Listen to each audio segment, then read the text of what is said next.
বাংলাদেশে বেড়াতে গিয়ে অপহৃত এক ভারতীয় মহিলা। দেশে ফেরার পথে মাঝপথ থেকেই তাকে অপহরণ করা হয়েছে বলে অভিযোগ করেছেন অপহৃতার ছেলে। এ নিয়ে রবিবার সোনামুড়া থানায় মামলাও করেছেন মহিলার ছেলে। জানা গেছে, বাংলাদেশের উত্তাল পরিস্থিতির মুখে পড়েন সোনামুড়ার শোভাপুরের মধ্যবয়সী মহিলা ফাতেমা খাতুন। গত মাসের 27 তারিখ তিনি বাংলাদেশের টালমাটাল পরিস্থিতিতে আত্মীয়ের বাড়ি বেড়াতে যান। আজ বাড়ি ফিরছিলেন ফাতেমা খাতুন। অভিযোগ, বাংলাদেশ ইমিগ্রেশন অফিসের সামনে থেকে পুলিশের সামনে ফাতেমা খাতুনকে তুলে নিয়ে যায় দুষ্কৃতিকারীরা। মায়ের সুলুক সন্ধান পেতে ছেলে বাবাকে পাশে নিয়ে সোনামুড়া থানায় এসে লিখিত অভিযোগ করেন। অপহরণ কাণ্ড সম্পর্কে কি বলছেন মহিলার ছেলে, শুনুন।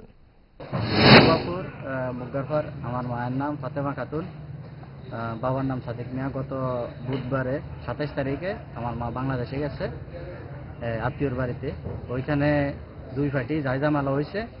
যে দুষ্কৃতিকারীরা, আমার মা আজকে আবার রিটার্ন আসার পথে দুষ্কৃতিকারীরা তারা কিছু করতে না পারে আমার মারে বাংলাদেশ ইমিগ্রেশন অফিস থেকে নিয়ে গেছে। এমনকি প্রশাসনের সামনে থেকে, ইমিগ্রেশন প্রশাসনের সামনে থেকে আমি সোনামুড়া পুলিশের দ্বারস্থায় হয়েছি।